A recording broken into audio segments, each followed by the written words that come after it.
Parlement camerounais, les députés offrent 100 millions au titre de leur contribution au Fonds de solidarité nationale contre la COVID-19. Dans son discours de clôture de la session de juin de l'année législative 2020, tenue hier, jeudi 9 juin 2020, le président de la Chambre basse du Parlement a annoncé sous les applaudissements de l'assistance la contribution des élus du peuple au Fonds spécial de solidarité nationale initié par le chef de l'État Paul Biya pour lutter contre le nouveau coronavirus. 3 mois après les sénateurs qui avaient fait un don de 100 millions de francs CFA au gouvernement pour lutter contre la pandémie de la COVID-19, les députés viennent aussi d'apporter leur soutien à la générosité nationale demandée par le chef de l'État camerounais pour vaincre le nouveau coronavirus.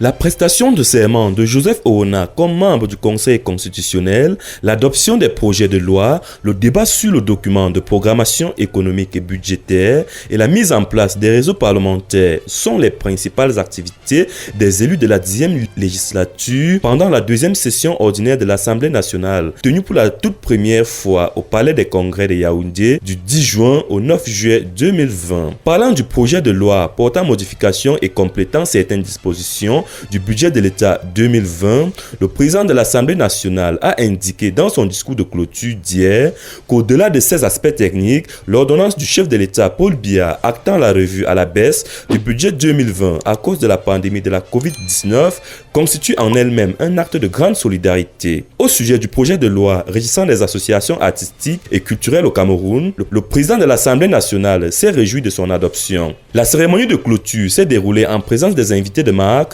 dont les membres du corps diplomatique et le Premier ministre, chef du gouvernement Joseph Dion-Ngouté. Le rendez-vous a été pris pour la 3e et dernière session ordinaire de l'année en cours au mois de novembre prochain.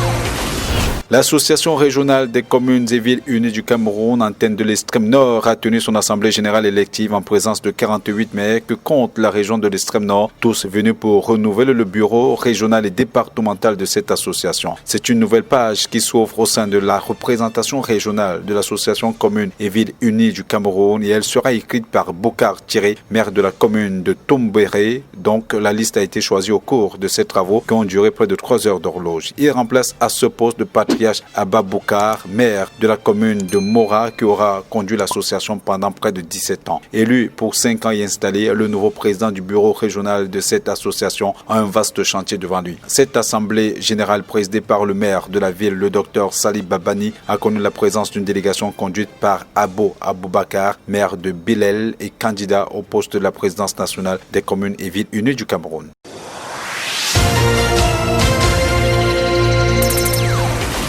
Voici ce qui tient lieu de route reliant le centre-ville de Melong au village du sud-ouest, limitrophe avec l'arrondissement de Melong dans le département du Mungu. Cet axe qui dessert 13 villages de la zone est impraticable depuis le retour des pluies, laissant les usagers dans le triste désarroi. C'est mauvais, il faut regarder par les bobiers un petit peu de partout. Regarde comment l'eau coule un peu de partout là, ça va pas, c'est de souffler là.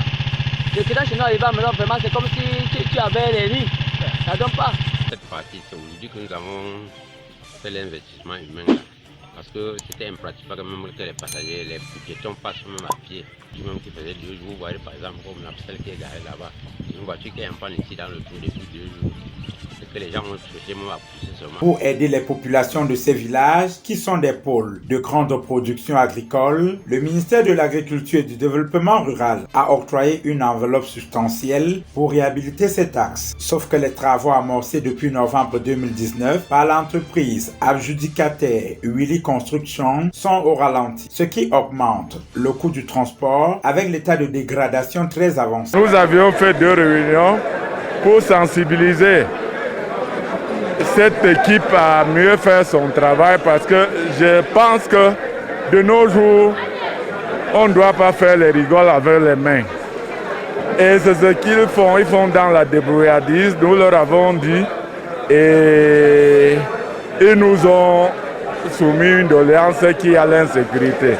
Nous leur avons demandé qu'est-ce qui vous a bousculé là-bas, miracle, donc moi, je crois que c'était une issue de leur part. On leur a dit de se conformer à la loi et faire mieux le travail. Les populations en détresse souhaite voir l'entreprise reprendre les travaux pour les sorties de ce calvaire qui risque de couper les villages de cette zone du centre-ville très bientôt.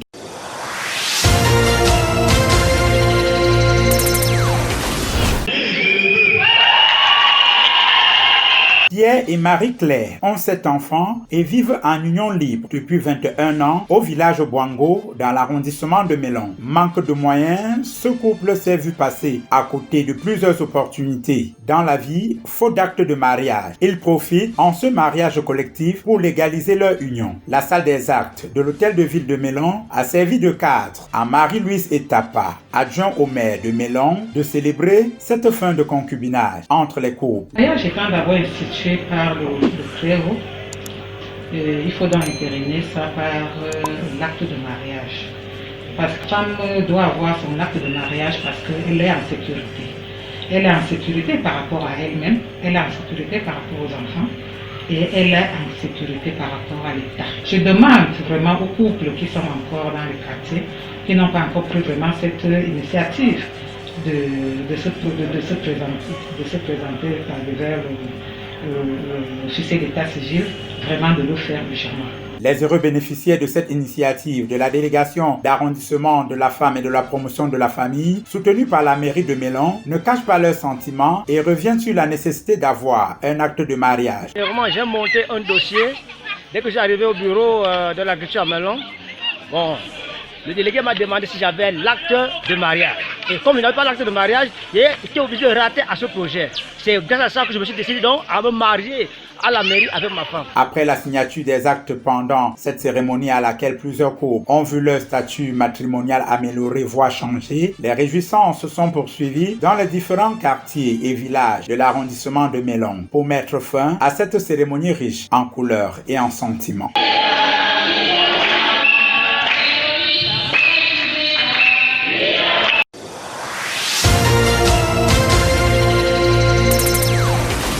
Au Nigeria, 35 soldats tués, 30 disparus dans une embuscade djihadiste contre un convoi militaire mardi dans le nord-est du Nigeria, selon un nouveau bilan cité hier par des sources sécuritaires. Des combattants présumés du groupe État islamique en Afrique de l'Ouest ont tendu une embuscade à des soldats sur une route située à 40 km de Maiduguri, la capitale de l'État de Borno. Un précédent bilan faisait état de 23 soldats tués. Les terroristes se cachaient le long de la route et ont ouvert le feu sur le convoi au moment de son passage.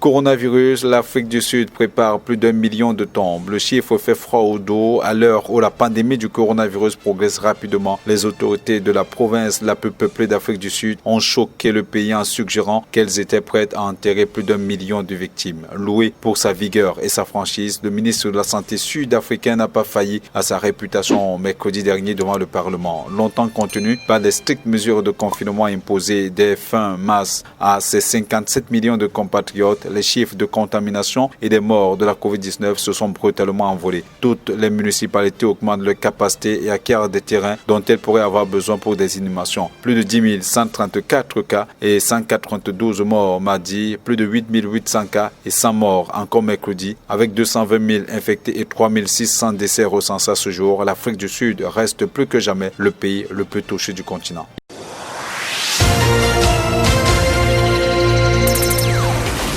Le directeur du parcours Vita de Douala rappelle au public sportif et notamment les usagers du parcours Vita la fermeture complète de la structure à toutes les activités jusqu'à nouvel avis. Telle est la teneur d'un communiqué publié le 6 juillet 2020 par Ken Pamphil, directeur du parcours Vita de Douala. Ce dernier met ainsi en exécution une décision du ministre des Sports et de l'Éducation physique portant fermeture des parcours Vita de Bamenda, Douala et Yaoundé pour éviter la propagation du coronavirus, a expliqué notre source, un proche collaborateur du ministre Narcisse Mouele Kombi. Il faut rappeler que c'est au début des années 90 que le président de la République Paul Biya avait ordonné la création des parcours Vita avec pour finalité d'offrir à la population un espace de sport et de détente.